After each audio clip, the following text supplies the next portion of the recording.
That's the name.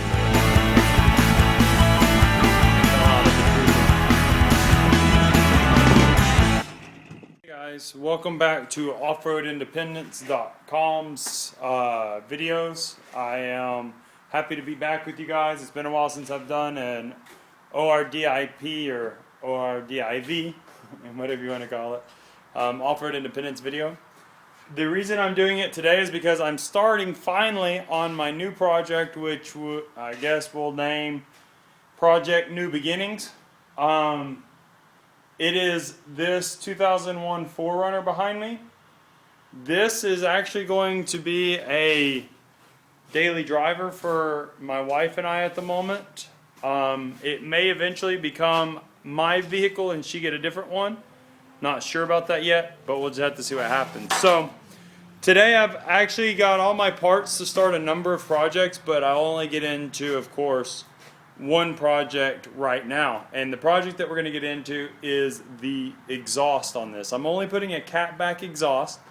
I'm doing that because my catback, from the catback is really bad. And behind me you will see tools that I need to make this work. So you can see that there are not too many tools over there. I also have a jack which is on my hitch to just give it some height so I can get up in there and move stuff around. And here you will see that I have a few tools. I may need a few more, I may not. I'm cheating a little bit. I'm using my brother's garage and he has a nice Ingersoll Rand impact guns. There you go. Here I have gaskets for the system, the exhaust system.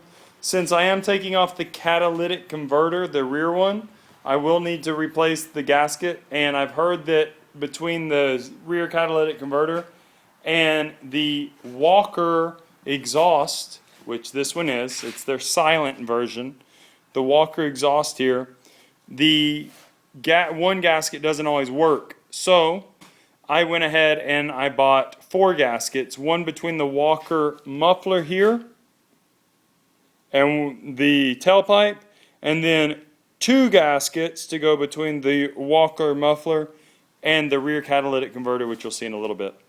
I'm using a creeper because I have a nice concrete floor to roll around on, which is nice. And you'll see that I have a battery powered Sawzall here, or reciprocating saw. The reason that I have this out is because there is a very good chance, the bolts between, or that are mounting all this on, are bad. This truck came from New York, and as it has come from New York, well, it has quite a bit of rust on these components. The chassis isn't terrible, but there are a few rust spots, and of course the bolts and all that junk under there are not in great shape. So when in doubt, cut it out. It's just easier that way, and instead of getting under there with an angle grinder and all that stuff. And so I'm going to be using that today probably. I also hear the WD-40. So that's just to try to give the impact gun and the nuts a fair chance on this truck. Now, this is a 4-wheel drive, of course, because, well, what's the point in having a 4runner if it's not 4-wheel drive? I don't know if you guys can see, it's kind of glary under there. I'll show you when I get up under there a little bit better. So the truck has rust and stuff on those bolts, like I was saying, and as I get under there, I'll let you see it all. Now, this shouldn't be a real difficult task or job. It should be fairly simple as long as the bolts cooperate. That's probably your biggest issue with this stuff. And as I was mentioning, the catalytic converter itself isn't damaged. It's just the tubing that bends into the catalytic converter, the second one. And because of that, I'm just going to patch it up. And depending on how big the hole is, I might just fill in the hole. Or if it's really big and bad, I may cut it out and then put a piece of bent sheet metal over and weld it in.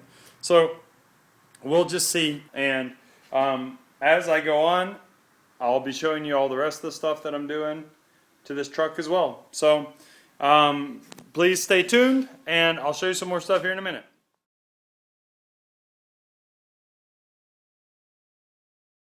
I finally got most of the exhaust cut off. I at least got the muffler and the tailpipe, which is the parts that I'm absolutely replacing.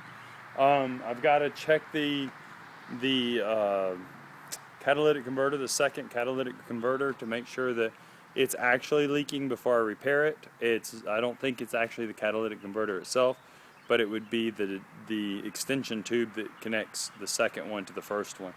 I hope I can clog it up in idle, and I'll find that there is no leak. If that happened, that would be great. But here's a little bit about what I had to do to get the exhaust off the truck, off the 4Runner that you see right there.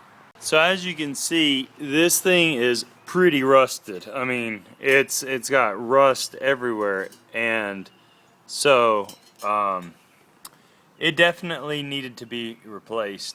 As you can tell, I actually cut this with the I used the Diablo reciprocating saw blades, as I had mentioned to you in the beginner's fab videos. If you guys are watching the beginner's fab videos, you'll see the review I did of those, and you can see that it cuts really clean. But I had to do that, more importantly, because I just couldn't get those studs unbolted, the bolts out of them. You can see how rusted that all is in there. I mean, it's like really just rusted. It's separating everywhere. So it was definitely time for this to go. First step to getting the exhaust put back in is cranking the truck for me. As you can hear it back there, or the 4Runner, whatever you want to call it. Once you get it cranked, in this case, because I'm testing for an exhaust leak, what I'll do is I'll get under there with these gloves on, and then I'll cap up the back of the exhaust and see if there's a leak from the second catalytic converter toward the motor. You don't want to have it revving or anything. You just want to put your hands on it with your glove on to cap it and try to see if there's any back pressure coming out anywhere, or if it starts to kind of die. Okay. Now the other thing that you want to do is make sure that you don't do this after it's been running a while, because then it's going to be really hot.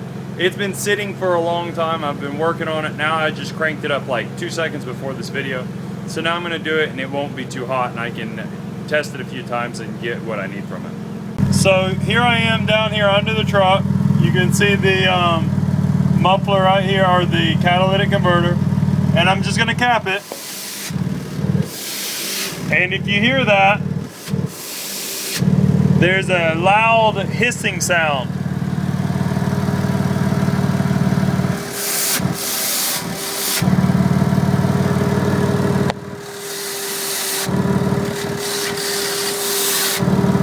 So that means there's definitely a leak in the exhaust on the catalytic converter side. So I have to grind those bolts off and pull that out and fix that leak. Guys, it's getting a little late and my exhaust still isn't done. I ran into a few problems. Where to start? First off, it's not fully disconnected on the bottom side. What's going on is that the bracket where it was welded and water gets trapped up inside the bracket is still rusting out, and there's already a hole. So the exhaust leak that you heard was coming from the bad seal at the front, and it's also coming from the two mounting points of the hanger. So I've got to work all that out. Once I get that stuff done, then I've got to grind down the the male portion of the insert on the first catalytic converter so that it'll mate up better with the female on this one. And then I've got to go ahead and bolt the rest of the exhaust system in. So is it going to happen tonight? I don't know. Probably tomorrow morning before I finish it.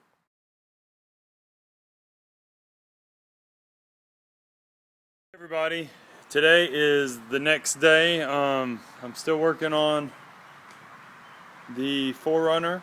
I left off on it last night around 10 o'clock and I'm back on it today. Now, I'm having to do a lot more than probably most of you will. Well, I don't know. I don't know these trucks that well, so I don't know how prone the exhaust are to rusting. But one of the things that I've had to do this time is I found that the second catalytic converter on this truck is actually not a real good quality OEM replacement. The flanges don't really meet well with the OEM cat or exhaust.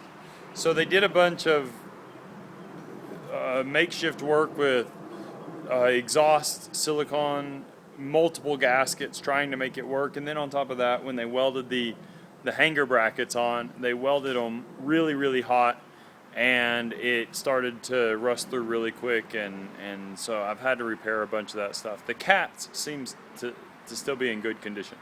It's just the exhaust leaks were major. But that's my lesson to you today.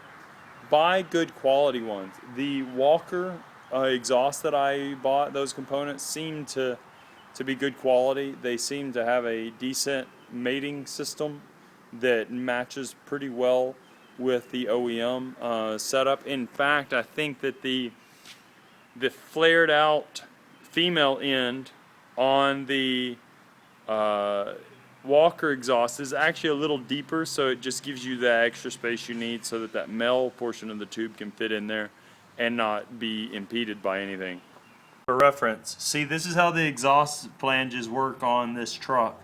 You can see there that there's a little bit of a male stub sticking out, and then on the other side, this is the same muffler, but on the other side you can see that it has that shoulder there where it's wider than the rest of the tube, and that male piece sits inside there.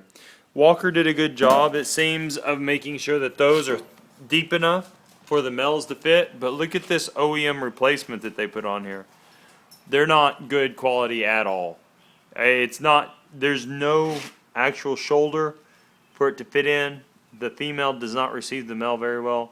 It just doesn't work. So buy good quality replacement parts. Well, with the 4runner, the saga of the exhaust isn't completely over.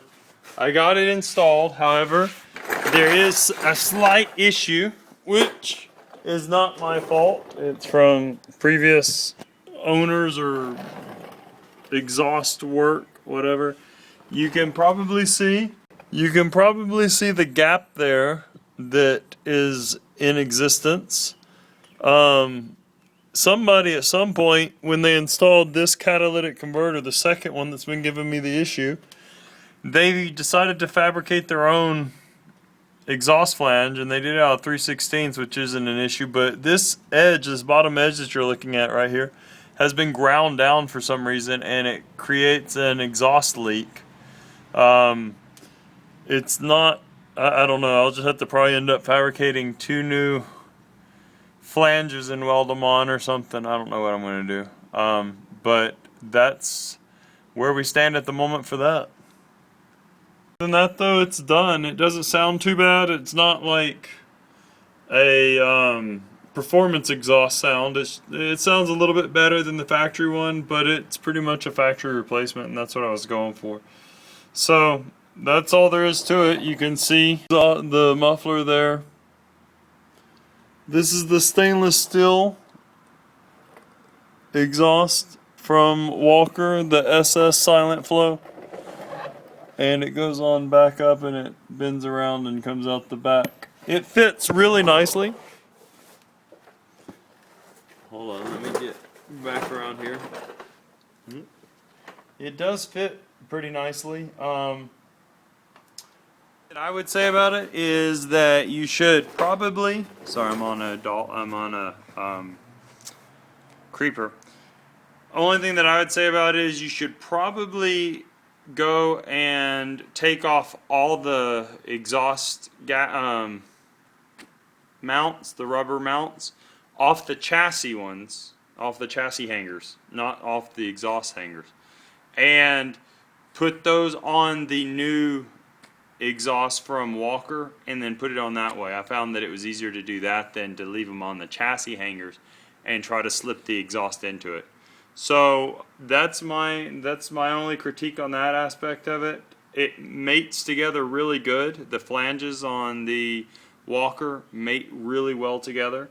It even mated well to that hack job of a second catalytic converter system that somebody had made, and it seems to be really good. You notice a little bit more of a deeper tone in higher revs, but other than that, it sounds pretty quiet. So I'm pretty happy with it. I've just got to figure out what I'm going to do about that second cat and go on from there. As far as the other stuff, well, I got my suspension in from Slee. So I'll be putting an Old Man A-Move suspension on it. It's just the 1 3/4 lift. I didn't want it to be super crazy tall since it's my wife's daily for the moment. The good, cool thing about that is that you can grow into it, and I'll explain all that in the next episode when I start doing that work. So I hope you guys come back and see what's going on, and I hope you guys continue to watch all my episodes. Don't forget to go over and check out beginnersfab.com or bgrfab.com. It says beginners on it, but don't be fooled. It's about budget fabrication as well. I'm just trying to help out beginners to see what they can start off with, but I'm trying to do it the best that I can. I just did a box opening of the Hobart 210 MVP over on Beginners Fab as well. So check that out. It's a really cool dual voltage welder, MIG welder that can run flux core or GMAW, or gas shielded MIG welding. So I've got a bunch of stuff going on. I've got a bunch of tools that I'm also reviewing because as I'm stocking up my stockpile, I'll be going over those. Also, please don't forget to check out the rest of stuff over on offroadindependence.com. Go by Zazzle. Check out the shirts I've got available for our Off-Road Independence podcast, as well as Off-Road Independence videos, as well as you can get a couple of BGR Fab shirts there also. And if that wasn't enough, I'm now offering bumper kits that you can weld together at home for pretty much any vehicle you can think of. So if you have a 4x4 and you want a bumper kit for it, let us know. I can get you a quote on it. You can send me info through my Facebook account, or you can get me through YouTube, or you can just send me a good old-fashioned email at Eric, E-R-I-C, Jim, J-E-M, Andes, A-N-D-E-S, at gmail.com. That's Eric, Jim, Andes, at gmail.com. And Jim is with J-E-M. So, once again, I hope you enjoyed the episode. I hope to see you guys soon in the next episode. Talk to you later.